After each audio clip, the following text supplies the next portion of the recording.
Hello and good morning friends, welcome to the CEC Edusec live lecture. Dear friends, as you know that in our previous session, that is yesterday, we talked about life and work of Dr. Bhim Rao Ambedkar, and under this very topic, yesterday we discussed about the early life of Dr. Bhim Rao Ambedkar, the father of Indian Constitution, Dr. Bhim Rao Ambedkar, who after facing difficulties in life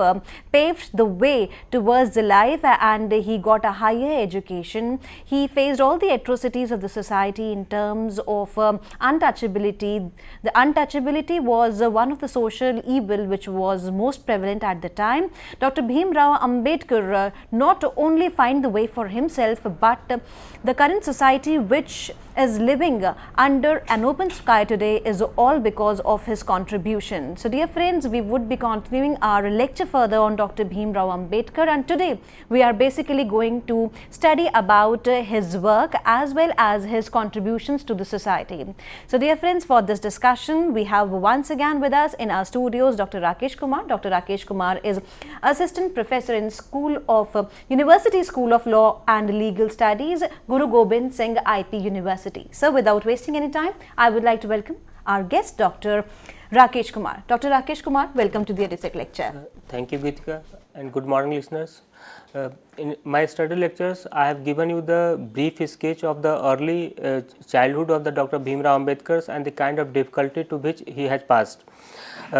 If you recall my study lectures, then and if you analyze, then the some of the prominent person was having the very substantial influence in the shaping of the fortunes of the Dr. Ambedkar. And if you recall the kind of the persons who has contributed to the cause of the Ambedkar was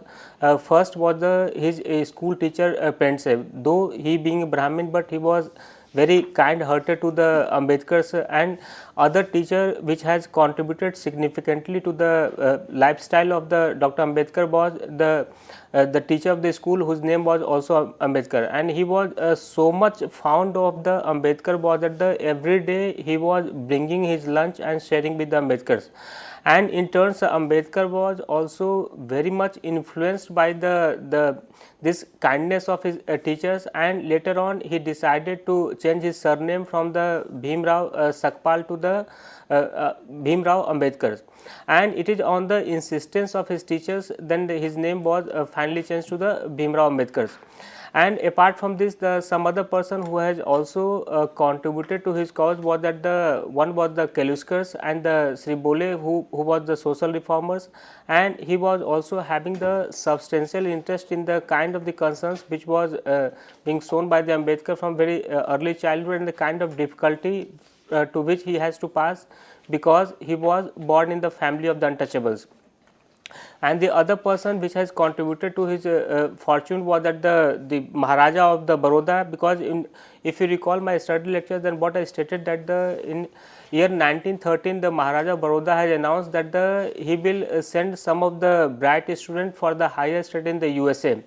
At the state expenses, and the moment this news was being heard by the Ambedkar, then he seized the earliest opportunity, and when the Maharaja of Baroda has visited to Bombay, then he met him and he expressed his desire to pursue the study. And here the Maharaja of Baroda has because Maharaja of Baroda was earlier very much impressed by the kind of intelligence to which the Dr. Ambedkar was having, when he approached to him for his scholarship for the doing of his MA from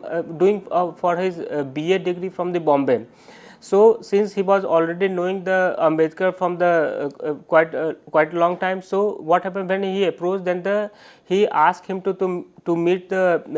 Deputy Minister of Education, and afterwards here the Ambedkar has complied and he met with the Deputy Minister of Education,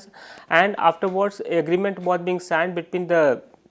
representative of the state of Baroda and the three students who was being selected for the higher study in the USA at the Columbia University. And as per the agreement, Ambedkar was required to serve for the state of Baroda for at least 10 years after the completions of a higher study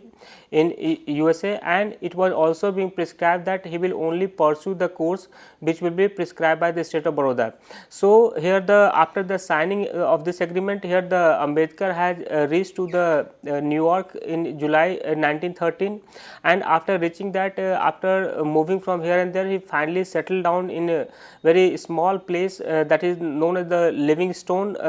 Hall dormitory, along with his one of the Farsi friend Nabal Bhatina. And here the Nabal Bhatina has also very significant contributions toward the shaping of the lifestyle of the Ambedkar, because whenever he was in the financial needs, whenever he was facing the financial difficulty, then it is the Nabal Bhatina who has provided all kind of the financial support to the Ambedkar to pursue his study. And so after reaching the New York in July 1913, here first time he was free from the stigma of the untouchability to which he was suffering from his birthhood. And here after reaching this, here the New York, which was also the place where the Statue of Liberty was being set up in the New York harbor to celebrate the noble concept of the freedom, equality and fraternity. Here in America, he was very much influenced by the kind of struggle to which the American people has suffered, because here the America was also earlier the British colony, and they have got the independence from the Britishers in the late 18th century. And so, and because of the pioneer work which was being carried out by the George Washington's, so after the freedom struggle, here the American people has to file the other struggle, and that is for the abolitions of the slavery, because here in America, here the persons of the Negro were subjected to the kind of the untouchability practice which was in India in the form of the slavery. So here for the abolitions of slavery in the USA, here the sincere effort was being made by the father of the USA, like the George Washington, then the Thomas Jeffersons, Abraham Lincolns, as well the famous Negro leader Booker T. Washington. And it is only because of the contributions of these nestless leaders here the USA has become the champions of the cause of the human rights as well as the fundamental right. So moment the Ambedkar reached to the New York, then first time his talent found a good opportunity, because he was having the opportunity to think freely without any kind of the stigma of the untouchability, and here his inborn intelligence and deep insight found a proper atmosphere for development, and the kind of the concerns which he was having for the cause of the untouchable was get reflected from his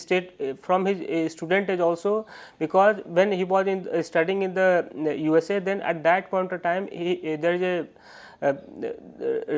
written support that he has written a letter to one of the friends of his father,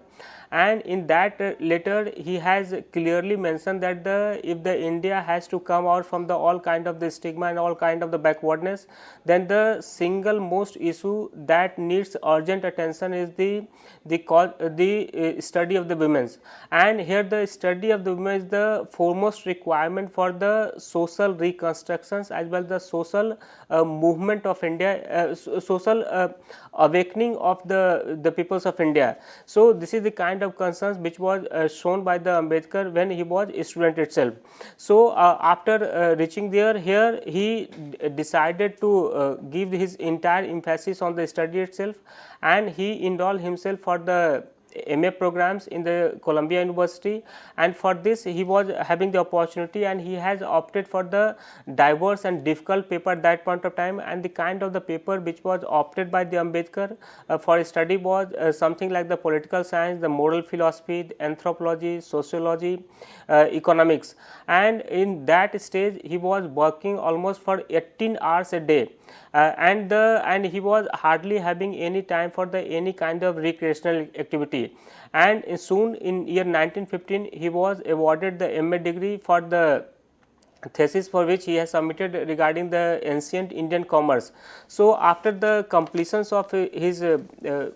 MA from the Columbia University, then he also presented a paper on one of the seminar on the anthropology, in which the theme of his paper was the caste in India, their mechanism, genesis and development. And in this seminar paper, he not only traced the genesis of the caste system in India, but he also brilliantly pointed out the kind of the evil consequences which may ensue because of the inherent injustice which was inherent in the caste system in India. And afterwards, in very soon in 1916, he submitted his thesis for his PhD degree to the Columbia University, and the title of his thesis was The National Dividend of India, a Historic and Analytical Study. And the thesis which was submitted to the Columbia University was later on published as a book in the Evolutions of the Imperial Provincial Finance in India. So you can simply see the kind of the devotions because he just within the year of 3 years he was having the MA degree, he has presented his paper on the seminar, as well as he was also having the PhD degree from the Columbia University. And subsequent to that, with the permissions of the Maharaja Baroda, with the permissions of the Maharaja Baroda, he migrated to the London for the pursuing his for his study, and he immediately enrolled himself for the Barrister of Law programs in the Grey Inn College, and simultaneously he also enrolled himself for the London School of Economics for his MSc programs. But the same time the other event took place, and here the Diwan of Baroda has taken altogether different stand, and he asked the Ambedkars to come back to India, and as per the agreement he is required to work for the Maharaja Baroda for the 10 years. So from the very heavy heart he decided to return to India, but before returning to India, a special request was being made by one of his professors and guide, Dr. Edwin Canons of the London School of University, to the London University, by requesting them that he should be given at least 4-year time to complete his Barrister of Law programs as well as the MSc program for which he was enrolled to the London School of Economics. So what happened that the first time, because of the efforts which was being put by the Dr. Edwin Canons, he was allowed to return to India, and he was given the 4-year times to complete his degree starting from the October 1917. So he returned to India on August 21st, 1917, and after reaching India, then in September 1917 he reached Baroda to serving the Maharaja Baroda as per the agreement. So when he reached to the Baroda, then the Maharaja Baroda, since he was having this specialization in the economics, so the Maharaja Baroda wanted to appoint him as his finance minister, and for this purpose, just to somehow acclimatize him with the administrative structures or administrative system, he was initially given the responsibility of acting as a military secretary to the Maharaja Baroda. And when he was appointed the military secretary, then again at that point of time, despite his being at a very prominent place, here his caste came into being, and here since he was born in the caste of the untouchable, so even the peon at that point of time was not willing to provide even the glass of water, and they were considering that offering the glass of water to the untouchable persons who was occupying such important positions was below to their dignity.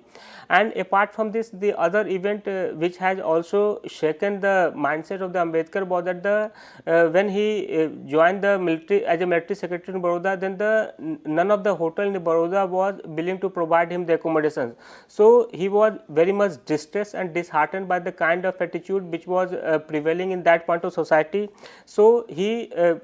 sent a note to the Maharaja, and subsequently that note was being forwarded to Diwan to look into the matters. But the kind of the social structure was such that nothing happened, and he was so much distressed and anguish because of the kind of attitude, the kind of behavior to which he was being subjected in the Baroda. Then he finally said a goodbye to the state of Baroda, and he decided to return to the Bombay. So after returning to Bombay in year 1917, then he in the year 1918 he was appointed as on the temporary basis as a professor of economics in the government Sydenham College of the Commerce and Economics in Bombay. and here the basic objective of taking up the job of the temporary appointment as a professor was that he wanted to accumulate the sufficient amount so he can go back to the London to pursue his study. And when he was in Bombay, then at that point of time the fortune was again in his favor, and he came into contact with the Maharaja of the Kolhapur. And here the Maharaj of the Kolhapur, Sahu Maharaj, he was also very much disturbed with the kind of the atrocity which was prevalent in the Hindu society and the languishing state of the untouchable. So he also somehow wanted to break down the caste barrier, and for this purpose he has taken a lot of initiative. If you see the kind of initiative which was taken by the Maharaja of Kolhapur, that is the Sahu Maharaj, that here he has appointed a number of untouchable person as his personal staff. And apart from this, he also make a provisions for providing free educations, boarding and lodging to all the students belonging to untouchable class. And apart from this, he also share meal with the untouchable person in the public place. So this is the kind of the concerns which the Maharaja of the Kolhapur was having with the respect to the cause of the untouchables. So here when the Ambedkar met to the Maharaja of Kolhapur, then here in that case Maharaja of Kolhapur has asked him to act as a assistant editor for the fortnightly magazine which he has planned to publish, and the title the name of that fortnightly magazine was the Mook Nayak, because since he was serving as a professor on the temporary basis in the as professor of economics in the government Sydenham College in Bombay. So definitely he could not take up the responsibility of the official editor of the Mook Nayak, but here the Mook Nayak as a fortnightly magazine became the mouthpiece for the Ambedkar, and with his brilliant logic and all his the knowledge in commands, he tried to expose the injustice which was inherent in the caste system. So here because of the forum of the Mook Nayak, he tried to dismantle the entire irrationality and the basic injustice which was inherent in the caste system, and the kind of justice to which he was subjected, the kind of the injustice to which the untouchable person was being subjected to.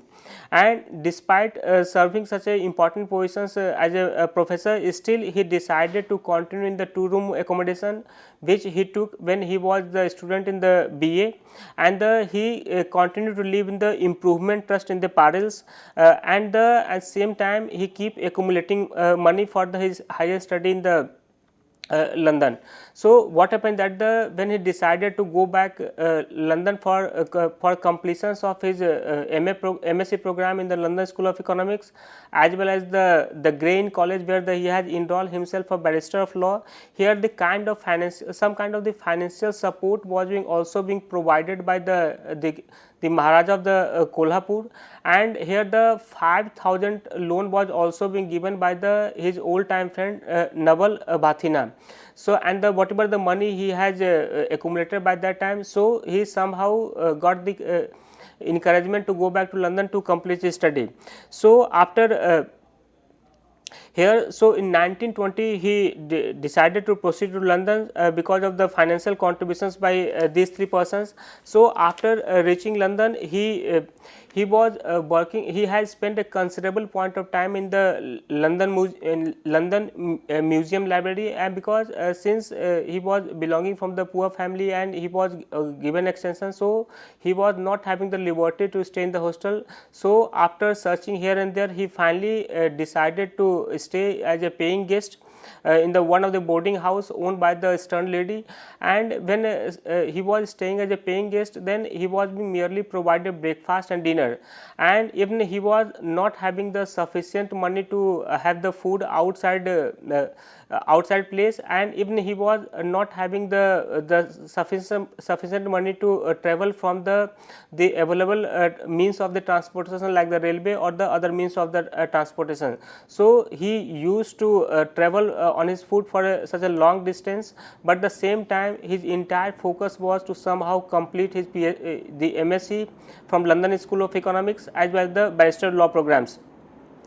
And even that point of time, when he was in the extreme financial difficulty, here his friend Nabal Bathina has also provided him the kind of the financial support during his stay in London. And if you see the kind of expenses which he was incurring, it was even less than £8 in a month. And during this time, even the kind of the poverty to which he was subjected, here this money was not sufficient, or the kind of food which was being provided to it was not sufficient to keep his heart and soul together, but somehow he was having the zeal and the single determination that he has to complete his study for which he was enrolled earlier. So, in the very quickly he submitted a thesis for the provincial decentralization of the imperial finance in the British India, for which he was being awarded the he was awarded degree for the Master of Science in June 1921. Then again he submitted his PhD thesis for the problem the rupees to the University of London, and here the problem the rupees he has given the very logical arguments as to how the value of the rupee was being manipulated by the Britishers to somehow improvise the Indians, and it has created uproars in the academic circles in the Britain, and a lot of article was written on the basis of the thesis which he submitted to the London School of Economics. And when this issue was being taken up by the media and the journals of that point of time, then here his professors has intervened and he asked him to rewrite his thesis without changing his conclusions, since he was not in positions to stay there to rewrite the thesis, because he was not having the money. So, he decided to return to India, but the same time he has also he has decided that he will, after returning to India, he will try to rewrite the thesis without changing the conclusions. And when he has completed the Master of Science programs in year 1921, then the same year he also visited to the University of Bonn in Germany, for where he has also enrolled for the higher study. So, and this is something which happened in the month of April-May 1922. So, afterwards here the kind of the argument which was given by the Dr. Ambedkar in the problem of the rupees thesis, that here it has created uproar, and in the socialists like the Harold Rasky, he has also reached to the conclusion that here Dr. Ambedkar is the Indian revolutionary, but somehow it has not deterred him. He returned to India, he rewrote his thesis, and afterwards he submitted, and later on his thesis was published by the very famous publishing house of London, that is the King and Sons, in year 1923. So, this is the kind of the academic achievement which was achieved by the Ambedkar from starting of his journey from the New York to the London, just a span of the 10 years. And after completion of his study, then he decided to return back to India in April 1923 by acquiring the highest possible qualifications from the foremost center of the learning, comprising of the University of the Columbia, the London School of Economics, Grain College, as well as the university in the Germany. So, he was having the degree which hardly was having any of his competitor, only few person was having such a highest possible qualifications. So, after returning India with such a qualifications as a degree in year 1923, he decided to join the professions of the legal professions as a barrister, because he thought that only the legal professions will provide him the sufficient money to maintain himself and as well as his family. And it was also thought by him that if he remained in these professions, then definitely it will provide him the valuable time it will provide him the spare time to contribute toward the cause of the untouchable, to which he was subjected from very childhood. So, but again when he returned to India, he was in extreme financial difficulty, and his condition was such that he was not having even money to enroll himself as a lawyer. So here this point of time, again his old time friend, that is the Naval Bhathina, has approached him. He provided him the financial contributions, and on the basis of the financial contribution which was being provided by the Naval Bhathina, here he decided to enroll himself as a lawyer, and he started his career as a barrister from the June 1923. So once he started his career as a barrister, then again his caste stood in his way, and the if you see the kind of the kind of the event which happened that point of time, here the litigants belonging to upper caste was not willing to hire even the service of such a high qualified barristers, and those who did were mostly from the poorer sections who could pay either very little or no money for the kind of the service which has to be provided. So here the naturally the Bhim Rao Ambedkar was very much depressed from the this kind of the conditions, because here the upper the litigants of the upper class was not willing to hire him, and the persons of the lower caste was not having money to provide for the kind of the service to which he has to provide as a barrister or as a lawyer.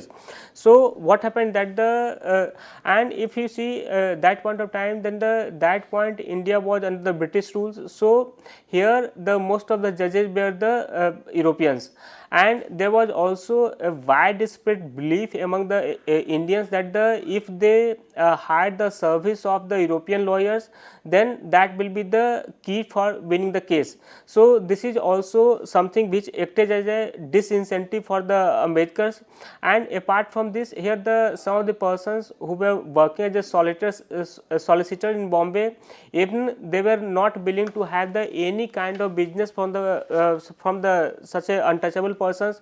to which Dr. Ambedkar was belonging. So despite these kind of difficulty to which he was faced, here he was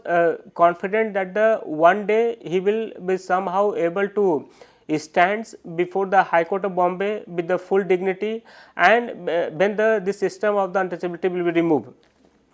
So despite he has faced the kind of the difficulty because he belonging from the extremely untouchable class, and despite his being eminently qualified for these professions. So here despite this fact, he has not lost his courage, and he was his enthusiasm was unabated. So somehow, and if you see that point of history of India, then that point of time, here the some kind of the other things was also happening, which has ultimately which was also having the effect in the molding the destiny of this country, because at that point of time there was also a problem regarding the growth of the lot of the indigenous textile mill in and around Bombay. And here the freedom struggle which was started by Mahatma Gandhi, it was also gathering momentum at that point of time. And apart from this, there was also a conscious awakening regarding the cause of the untouchables throughout the India. And at that point of time, when he was engaged in the as a barrister, here at that point of time other significant event took place, and that in the year 1923. Here in year 1923, late Sri S.K. Bole has moved resolutions in the Bombay Legislative Councils, and that resolution has provided that the untouchable classes be allowed to use all the public place, including bills and dhamsala, which were built and maintained out of the public fund,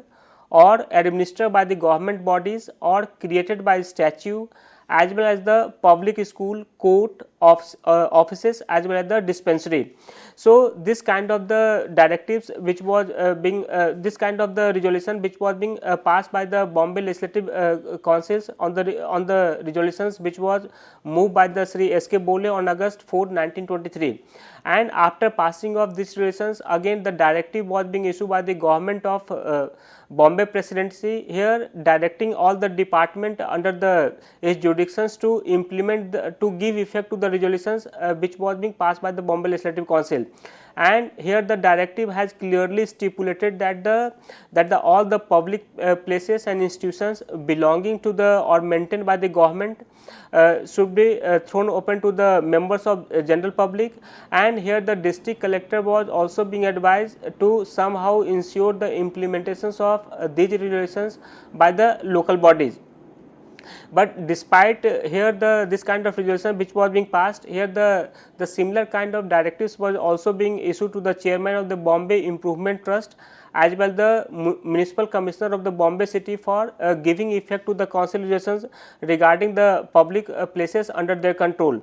And at that point of time, despite this resolution being passed by Bombay Legislative Council for the throwing open all the public institutions, school, place, dispensary to the persons belonging to untouchable class, other significant event took place in that year when the Veer Savarkar was being released from the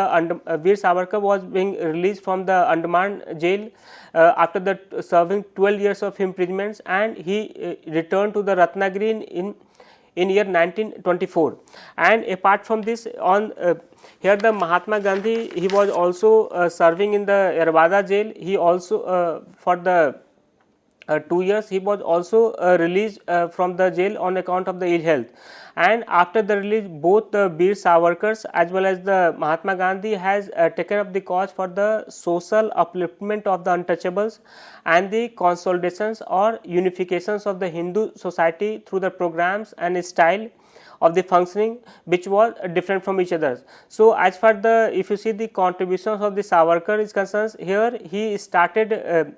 reorganizations and the cause of the untouchables by setting of the organization that is popularly known as the Hindu Sangathan, and whose main aim was upliftment of the depressed class. And the same time Gandhi ji has also begun his forceful movement for the eradications of the untouchability. So, at the same time Dr. Ambedkar has also decided to launch his own movement for the upliftment of the untouchables, and for this purpose a meeting was being convened on March 9, 1924 in Damodar Hill, Bombay, to discuss the need for establishing a central organizations for removing the innumerable handicaps for which the untouchables suffered, and also placing their grievances before the government. And for this purpose a specific society was being formed, and that society is popularly known as Bahiskrit Hitkarni Sabha. So, this Bahiskrit Hitkarni Sabha was being formed by the Ambedkar for the purpose of promoting the cause of the untouchables. And if you see the kind of the compositions of Bahiskrit Hitkarni Sabha, it was purely secular and it was forward looking in its compositions, and the president of the Bahiskrit Hitkarni Sabha was late Sri C.H. Setalwad. He was the upper caste Gujarati Hindu, and he was also very brilliant lawyer of his time, and its vice president included very famous lawyers or the persons of that point of time, like the M. Nisans, he was the Justice of Peace, Sri Rustamji Jinwala, he was eminent Parsi solicitors, late Sri G.K. Nariman, he was also very famous lawyers, then late Dr. R.P. Pranjpe, he was very famous mathematicians, and late Dr. B.P. Chauhan, and late Sri B.G. Kher, who 1939 became the first premier of the Bombay presidency. And as far the role of the Ambedkar was concerned, he was the chairman of the managing committee of the Bahiskrit Hitkarni Sabha. And if you see the role of the aim of the Bahiskrit Hitkarni Sabha was, here the prime motive of the Bahiskrit Hitkarni Sabha was to promote the spread of education among the untouchables. So, here education was considered the prime tool for the upliftment of the persons belonging to untouchable class. So, apart from this, here this Bahiskrit Hitkarni Sabha also was having the aim to promote the spread of the culture among the untouchable, and for this purpose they have decided to open the library as well as the study circles and provide all kind of the support to the persons who are belonging from the untouchable class. Apart from this, here the Bahiskrit Hitkarni Sabha was also conscious of the fact that the economic upliftment of the persons of the untouchable class is the sole concern. So, for this purpose they have also emphasized that here the emphasis should be given regarding the setting of the industrial as well as the agriculture school. So, the persons of the untouchable class after acquiring the minimum knowledge will be in positions to stand on his own feet. Apart from this, here the Bahishkrit Hitkarni Sabha also was having the aim that they wanted that the cause and concerns of the untouchable class should brought to the knowledge of the government, and for this purpose they have decided to give the petitions to the government highlighting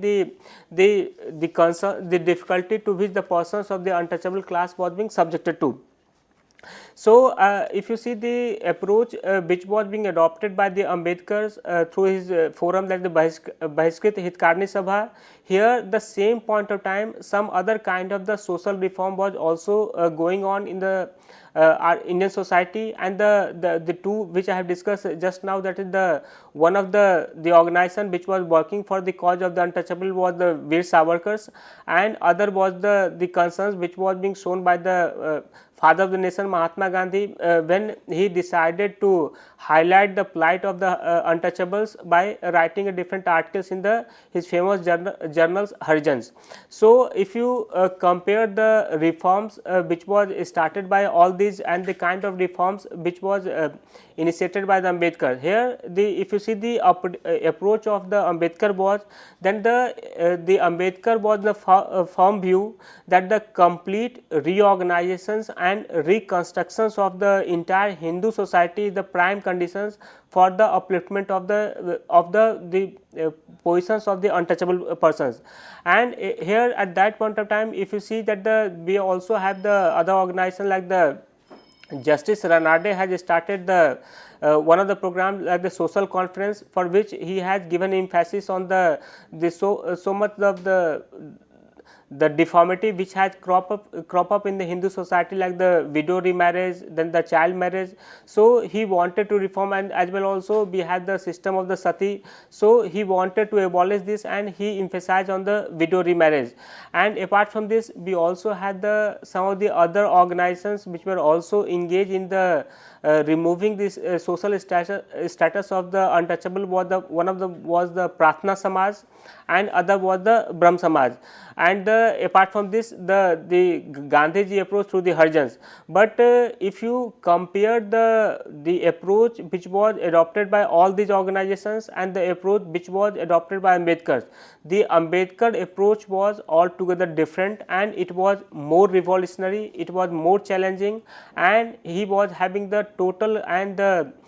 total concerns for the entire restructures and reorganizations of the Hindu society, because he was in the firm view that unless we revive the Hindu society, here the objective of the objective of the removal untouchability cannot be met. So, for this purpose he has stated that the merely taking the food with the untouchable persons or shaking hands with them or showing some kind of kindness or some kind of the courtesy towards the untouchable is not sufficient for the purpose of removal of untouchability from our society. So, he was the view that the first and foremost requirement that here the system of caste has to be abolished. And for this purpose he emphasized that for the abolitions of the caste, here what is required that here the specific measure needs to be taken by the government in the form of legislative act, in the form of altogether abolitions of the caste. Apart from this, he also emphasized regarding the abolitions of the priesthood, and he also advocate or argue for the standardizations of the scriptures, rituals and the religious practice, because here the scriptures, religious practice was subjected to lot of deformity and the lot of atrocity was being carried out against the untouchability merely because by saying that they are having the religious sanctions to do these kind of things.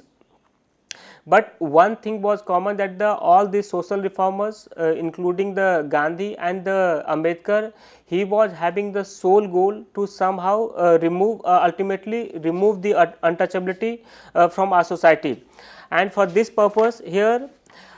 if you see the further role and the approach which was adopted by the Ambedkar in the form from the forum of the Bahishkrit Hitkarni Sabha was that here the Bahishkrit Hitkarni Sabha has become the prime tool for the reaching to for the outward expressions of the Ambedkar idea regarding the ways and means to remove the untouchability. And for this purpose, here the Sabha has arranged for the hostel accommodations in the Solapur for the high school student, those who belonging from the untouchable family in the January 1925. Apart from this, here the Sabha has also arranged for the hostel accommodations, and all the students who were staying in that school, they were provided the stationery, food along with the clothes. And for this purpose, here the Sholapur municipality somehow came to help the Sabha, and for this purpose they have granted a 40 rupees grant to the Sabha and here. But as far the approach of this Solapur municipality is concerned, here definitely it clearly showed that they were also having the desire to somehow receive to remove the untouchability from the society, and as well as their desire for the social service. So as far the other things which happened that point of time is that here the first provincial depressed class conference was held in Nipani in the Bombay Presidency in 1925, and apart from this the first provincial depressed class conference in Nipani in 1925, here the conference on the untouchable was also held at Malwa in the same years, and here the Ambedkar has also visited the Goa for the same purpose, for the purpose of awakening the untouchables throughout the country. And for this purpose he has given a lot of speech regarding somehow so untouchable will awake, they will start asserting their rights to which belongs to them because of by birth, and not because of the something which was imposed on him because the inherent caste structures. And if you see at that point of history of time, then at that point of time other two significant event took place. One was in the South India, where the Satyagraha was being launched at Vaikom in the Tranvakod city by the late E.V. Ramaswamy Naikars, and the E.V. Ramaswamy Naikar has later on founded a Dravid Kanzgam party, and here this Naikars has clearly emphasized for the asserting the rights of the untouchable to use the roads which has been closed for them. So here this Satyagraha movement was having the very pronounced effect regarding the awakening of the untouchables in the year 1925, and other sensational event took place in the Madras state in 1926, where one of the persons whose name was Murugesans, he was belonging from the untouchable family. He was being arrested and prosecuted for the charges of defiling the Hindu place of worship, and here and his arrest of Murugesans was something which had shook the untouchables of the entire country. And when the trial of the Murugesan was going on, at that point of time late Sri Rajgopalachari was also in the court, though he was not defending the Murugesans, but with the permissions of the British judges he cross-examined the public prosecutors and he completely demolished the case, and afterwards the Murugesans was released from the jail. So release of the Murugesans was also having the very significant bearing with respect to the cause of the untouchables as well as the awakening of the untouchable throughout the country. Apart from this, in year 1926, here the other significant things happened in the Pune itself, where some of the Brahmins, persons of the Brahmins community had filed petitions against some of the three non-Brahmin leaders, charging them with defaming the Brahmin community because they have published a pamphlet saying that the Brahmin had ruined the India, and the prosecution was being led by the I.B. Bhopatkar. He was very eminent lawyer of the Pune at that point of time, and the defense was being led by Dr. Ambedkar. And if you see the kind of the arguments which was being advanced by the Ambedkar at that point of time, that he eloquently defended his clients and won the case. And here because he is the case which has won against the I.B. Bhopatkar, he was very famous lawyer of the Pune. And winning of this case was very significant as far as the Ambedkar is concerned, because first time he was able to establish himself as a lawyer of eminence. So, after winning this case, here the other significant things which happened in the history of that point of time, that the Sri S.K. Bole,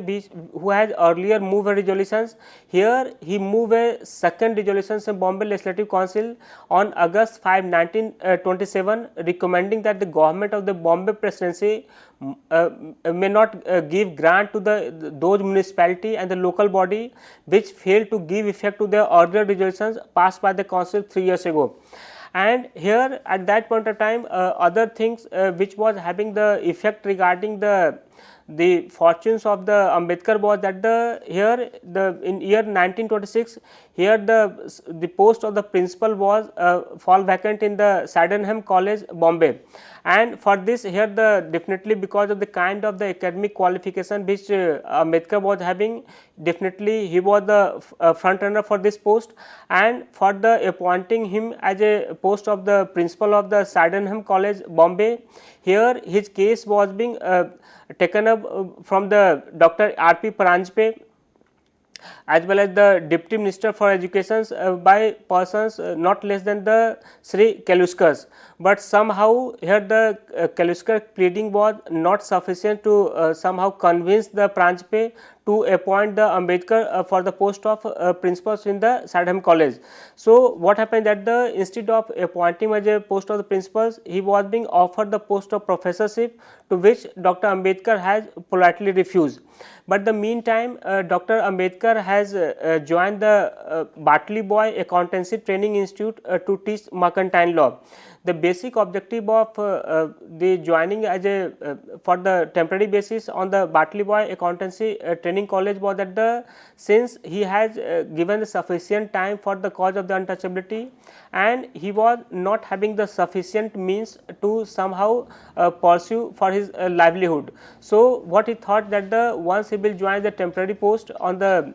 Bartley Boy Accountancy Training Institute to teach mercantile law, then definitely it will provide him the sufficient money to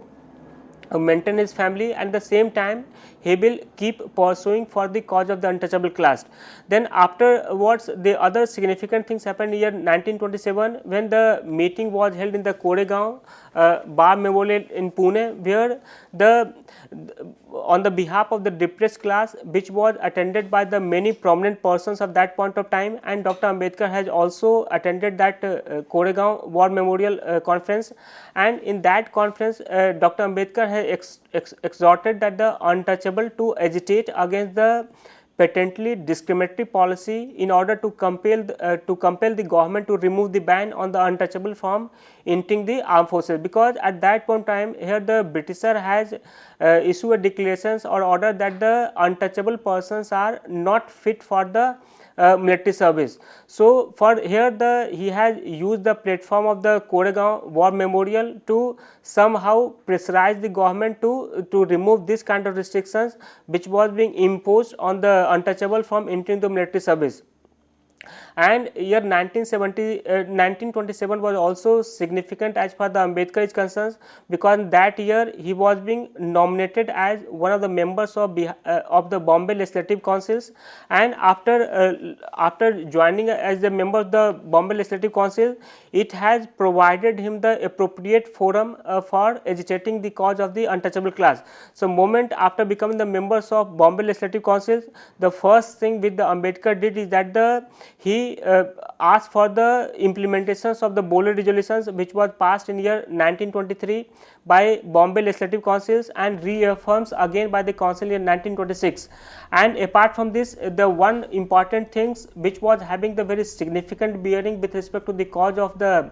untouchable concern, that is the Satyagraha at Mahad, because the Satyagraha Mahad was that Mahad was in the Kolba district, and here the one conference was being called on the behalf of the untouchables, and that conference was attended by almost 5,000 delegates and workers as well as leaders of the depressed class, and the Ambedkar was also having the opportunity to address that Mahad conference. And in the presidential address, he called upon the untouchable not only to stand up and assert their right as a human beings, but also make the earnest efforts to improve their lot by educating the children.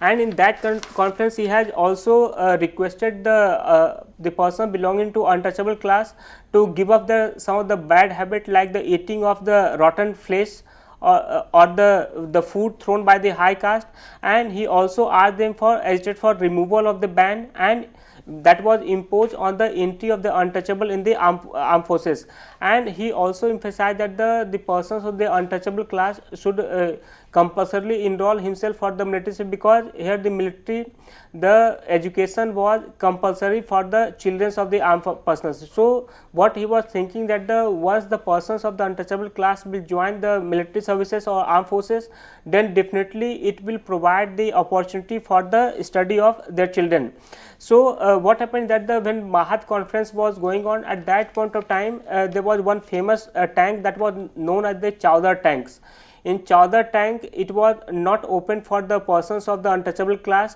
and they were not having even the permissions to drink water. So in that conference, it was decided that all the delegates will proceed to the Chowdar tanks and they will drink water. And the Ambedkar was the first one to draw water from that tanks, and later on all the delegates had drawn waters. So it was having the symbolic effect regarding the asserting the rights of the persons belonging to untouchable class. Apart from this, because here this kind of restriction was being imposed only on person belonging to untouchable class, despite the fact that the same kind of restriction was not applicable with respect to the persons belonging to Muslim or the Christians community. And despite everybody, it was the knowledge of everybody that the person belonging to untouchable was also belongs to the Hindu society. So this is the symbolic effect which has somehow awakened the untouchable throughout the country, and it has established the Ambedkar as a all India leaders for the untouchable class. And later on he gradually moved towards the freedom struggle and he participated in the round table conference. I think the time will not permit me to proceed with his contribution regarding the round table conference, but definitely whenever the time will permit, then we will try to take up his contributions toward the round table conference as well as his contributions toward the making of the constitutions. With this note, thank you sir, thank you so very much, and dear friends, we would be meeting again and would be discussing further in our future sessions. Till then, take care, goodbye. Thank you sir. Thank you Geetika, thank you listeners.